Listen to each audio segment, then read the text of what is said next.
Ini biasa. Ini mohon maaf, jangan ada yang tersinggung. Kalau ya ada yang tersinggung, silakan bantah saya.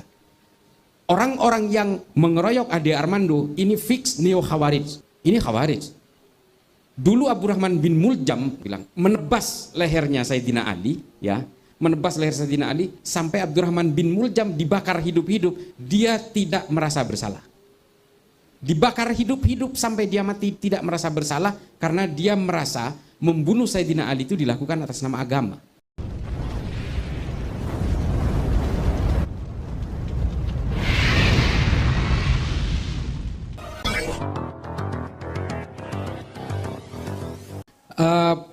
Mungkin begini ya, kalau kita bicara soal Ramadan, ini kan memang momen-momen pasifisme.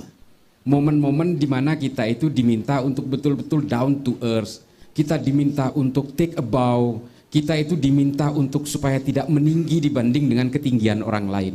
Kita itu betul-betul diminta oleh Allah itu bukan hanya sekedar lapar dan haus, tapi kita juga diminta untuk menyalurkan empati kepada orang lain, merasakan bagaimana orang yang sehari-harinya lapar. Kita ini lapar hanya sehari-hari selama bulan Ramadan, mungkin. Tapi ada orang yang setiap hari selama 365 hari itu, dia harus bergulat dengan rasa lapar. Nah, kita diminta untuk menjadi orang itu dalam tempo sebulan ini. Kurang lebih seperti itu. Dan puasa ini bukan hanya domain orang Islam, ini juga domain dari banyak agama. Dan hampir semua agama punya nilai ini, punya ubudiyah, punya ibadah ritual puasa. Memang semua tujuannya sama, untuk empati. Tapi ketika berbicara tentang radikalisme, ketika kita berbicara tentang ekstremisme dan terorisme, ini persoalan lain.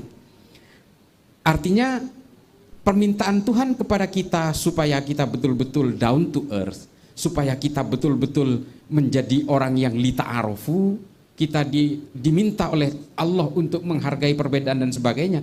Di tangan terorisme, ekstremisme dan radikalisme, ini menjadi persoalan lain. Kenapa? Justru teroris itu banyak melakukan aksi teror pada bulan puasa. Karena apa? Karena persoalan pelipat gandaan pahala. Nah, ini juga yang menjadi permasalahan. Jadi orang-orang kalangan teroris itu justru banyak melakukan aksi-aksi kekerasan di bulan puasa karena membunuh orang juga dianggap sebagai berpahala dan pahalanya berlipat ganda. Ini persoalan. Persoalan dalam konsep-konsep tafsir dan pemahaman dari setiap agama. Makanya saya bilang kita ini bukan penganut agama sebenarnya. Jadi gitu Om Luki. Selamat datang juga kepada Mas Andi ini. Saya selalu mengatakan ini di TV-TV mainstream juga mengatakan kita semua ini bukan penganut agama. Kita ini adalah penganut tafsir-tafsir agama. Kalau Om Luki tanya saya, Cak Islah ini agamanya apa? Islam. Pasti nanya lagi, NU apa Muhammadiyah? Pasti ditanya, apakah madhabnya Maliki, Syafi'i, Hambali atau Hanafi? Apakah manhajnya Sunni, Syiah, Wahabi, Salafi atau Salafi? Atau Wahabi saja? Ataukah ini ijtihadnya dari Ibnu Taimiyah, bin Bas atau beberapa pemikir yang lain? Apakah ini Ibnu Khaldun atau dan sebagainya? Ini adalah tafsir-tafsir yang membuat kita itu betul-betul kemudian berbeda. Di bulan puasa ini sebenarnya kita diajari untuk tidak berbeda. Karena dengan berpuasa ini apapun manhajnya, apapun ijtihadnya, apapun madhabnya, semua orang berpuasa di bulan Ramadan. Karena ini fix, tidak bisa diganggu-gugat. Yang berbeda mungkin memulainya pada hari apa, lebarannya pada hari apa. Tapi pada intinya semua berpuasa di bulan Ramadan. Perkara bulan Ramadan itu tanggal sekian hari apa jatuhnya, 1 Syawal itu jatuhnya pada hari apa, itu persoalan lain lagi. Ini adalah persoalan tafsir-tafsir ilmu falak yang berbeda.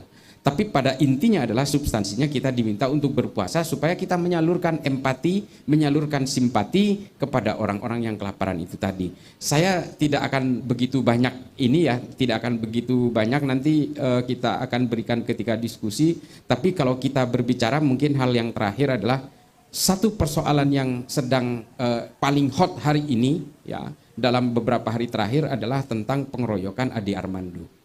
Pengeroyokan Ade Armando ini memang bergulir berbanding lurus dengan hoax yang meluncur bahwa ini settingan pemerintah untuk menutupi tuntutan mahasiswa dan sebagainya.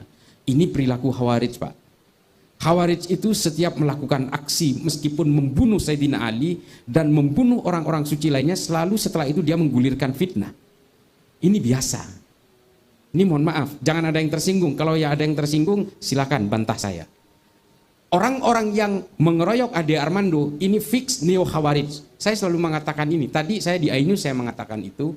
Tadi juga di kanalnya Rudi Kamri saya juga mengatakan yang sama, di Cokro saya juga menyatakan yang sama, bahwa mereka ini adalah perilaku Khawarij. Kenapa? Ade Armando seorang muslim, dia sedang berpuasa, yang mengeroyok itu sambil berteriak takbir, dia menginjak-injak Ade Armando atas nama agama. Coba bayangin. Ini Khawarij. Dulu Abdurrahman bin Muljam bilang, menebas lehernya Sayyidina Ali, ya, menebas leher Sayyidina Ali sampai Abdurrahman bin Muljam dibakar hidup-hidup, dia tidak merasa bersalah. Dibakar hidup-hidup sampai dia mati tidak merasa bersalah karena dia merasa membunuh Sayyidina Ali itu dilakukan atas nama agama. Dan itu menimpa Ade Armando. Ade Armando katakanlah dia itu Sayyidina Ali dan Abdurrahman bin Muljamnya adalah orang-orang yang ditangkap oleh Polda Metro hari ini. Kita bisa menggunakan analogi itu. Coba kalau ditanya itu para pelakunya, dia menyesal karena takut penjara, tapi secara agama dia pasti merasa benar. Pasti. Saya berani melakukan interogasi kepada mereka. Dia merasa bahwa penghina agama itu Ade Armando, maka dia halal darahnya. Ini konsep-konsep takfir yang biasa dilakukan oleh orang-orang Khawarij. Makanya saya betul-betul mengamati Mbak Enji ketika keluar itu. Saya betul-betul mengamati pergerakannya di media. Saya yang paling saya takutkan hari ini, Mbak Enji ini dikenal sebagai mu'alaf yang baru keluar dari penjara. Ini mohon maaf ya, saya katakan ini biasanya memang diincar penuh oleh kelompok-kelompok neo Khawarij yang pada akhirnya menggiring Mbak Enji kepada lembah-lembah takfir yang pada akhirnya sibuk menghitung dosa orang lain. Seperti artis-artis hijrah itu. Saya paling mengamati ini. Saya Marcel Siahaan ketika dia masuk Islam, saya mendekati dia. Saya bilang, Anda beragama bukan kemudian masuk Islam ini seolah-olah Anda harus siap untuk membenci orang lain. Ini bukan tujuan agama. Agama itu tidak dirancang oleh Allah untuk membenci orang lain. Kalau dengan hanya membenci, Anda tidak perlu agama. Binatang pun bisa. Membinasakan orang lain, Anda tidak perlu agama. Membenci orang lain, mencaci maki orang lain, tidak perlu agama. Orang yang tidak beragama pun sanggup melakukan itu. Makanya saya setiap ketemu orang-orang yang baru mengenal Islam, termasuk mu'alaf dan juga Mbak Inji, saya mengamati ini mudah-mudahan tidak berkenalan dengan kelompok-kelompok takfir, kelompok-kelompok yang kemudian lebih suka menghitung dosa orang lain.